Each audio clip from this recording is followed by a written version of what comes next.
everybody, John here again, and hi Pat, close to the edge. I watched an interesting video by Pat yesterday on his channel, and he did a sort of a countdown of albums in his collection that are turning 40, so ones that were released in 86. It seems like yesterday, doesn't it, really, 86, but I looked and I thought, oh, I'm sure I've got a few albums in my collection. And as I understand it, Pat showed 10 because those are the 10 that he had. I've got a few more, but not many more. I'm not going to show compilations or live albums, so I'm just showing studio albums. And in 86, you know, I used to listen to a lot of heavy metal, so there's a fair amount of metal here. But I'm going to work my way down. So number 17, I've got Dave Lee Roth's Eat 'Em and Smile. This is his first studio solo album after being dismissed from Van Halen. I think Steve Vai's on this album. Steve Vai was a very busy man in 86. Next I've got Quiet Riot, number 16. Typical of the time.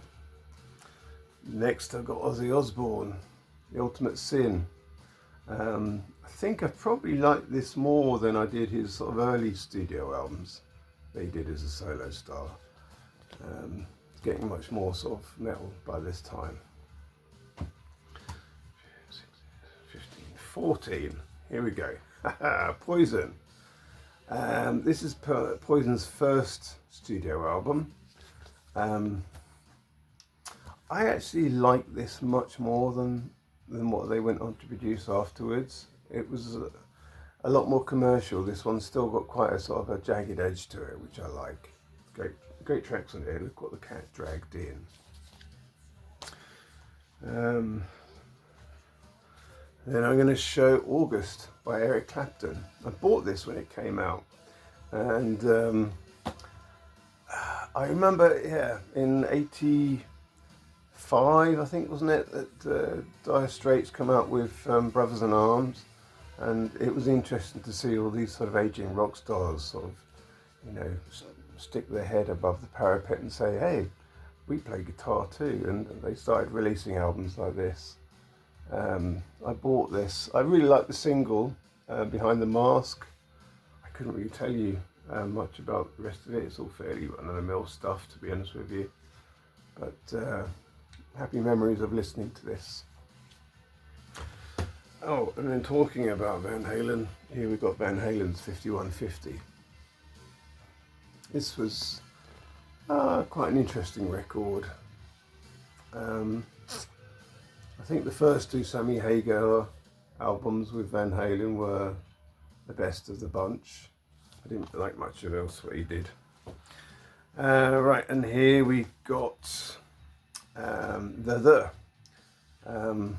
brilliant album this. I really like this. Doesn't get an awful lot of mention on the vinyl community, but they were sort of like in a sort of independent sort of pop band, weren't it? I think it's just one guy. But this is quite a cool record. I like this a lot.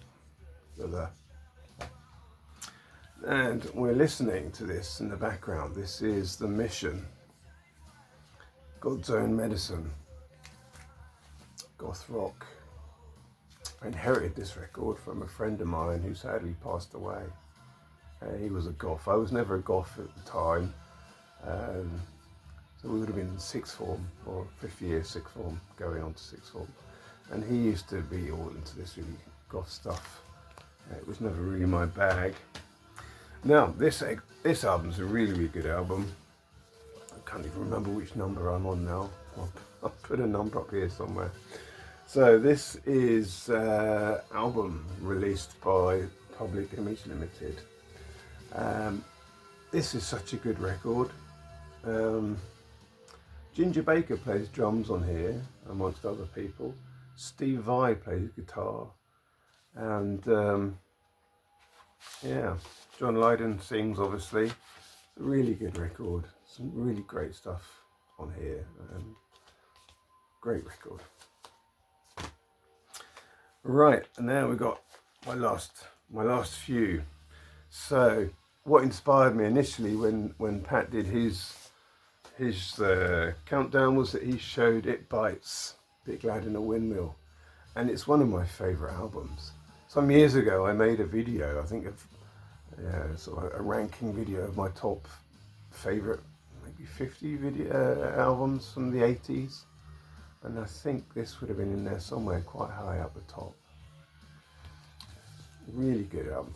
I mean, a lot of people say about, it's kind of too poppy to be prog.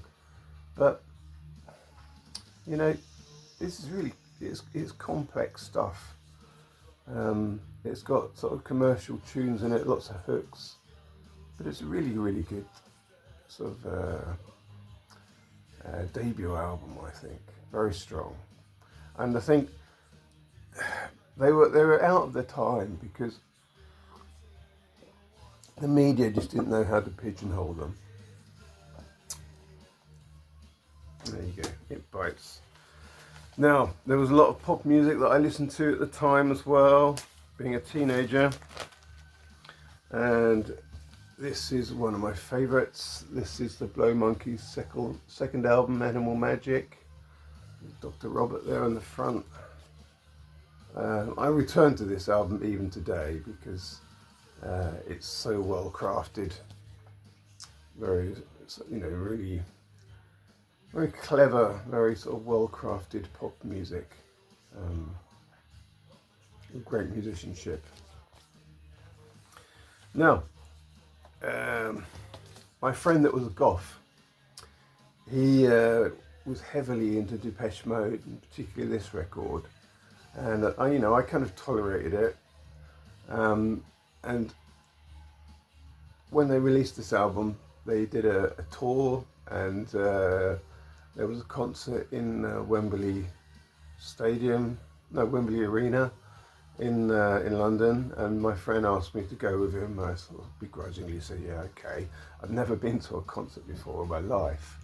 And to this day, the experience of attending a Dupesh Mode concert there in Wembley was just amazing because it was loud and it was bright lights and, what an amazing show.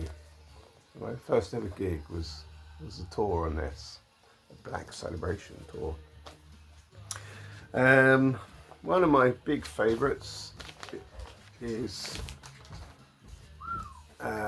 David Sylvian,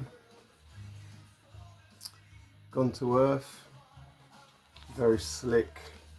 I'm a huge fan of David Sylvian, and this is one of my favourites from that year. I'm also a really big fan of Talk Talk. Very, very slick, very clever pop music, well crafted. There's some tracks. I'm tempted to even do a needle drop of this because I like it so much. One of my favourite albums of all time, this.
Now, I make no secret, I was a Duranie back in the day, and Duran Duran were sort of, the big sort of pop bands that I was into, and this was possibly their last great album, I think, of their sort of you know, their time when they were the biggest pop band in Britain. After this, they sort of slowly slipped down a bit, but great happy memories from this album. In fact, I got this first of all on CD. It's one of my first CDs that I ever had when I had the CD player. So a lot of the time when I listen to this, it reminds me of Christmas, because it was Christmas when I got the CD and the CD player. Next, I'm showing The Damned. This is The Damned sort of jumping on the goth bandwagon, I suppose. Brilliant album, I love this record. It's a Damned album that doesn't have Captain Sensible on it, but it's got David Vanian on it, it's got Rat Scabies, it's got Roman Jug. Brilliant album. Very, yeah, again, very sort of well-crafted rock music. I think it probably could be produced a bit better, but otherwise this is a really, really good record. And finally, my number one is Slayer, Raining Blood. I often say this is the heaviest record in my collection. It's not entirely correct. I do have one or two heavier than this, but for me this is the album that's sort of the peak of my enjoyment. Anything heavier than this, I just tolerate it. Whereas this, I can put on and still really enjoy it. Okay, thanks very much everybody. I hope you enjoyed this. Thanks very much Pat for the inspiration. Check out my next video. Cheers, bye.